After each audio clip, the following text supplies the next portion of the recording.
காலை உதயம் செய்திகளுக்காக செய்தி வாசிப்பாளர் கனகா.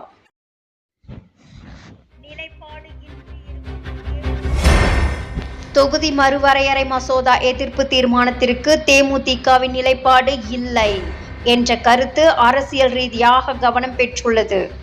திமுக அதன் கூட்டணி கட்சிகள் ஆதரவளித்த நிலையில் தேமுதிக மட்டும் விலகியுள்ளது.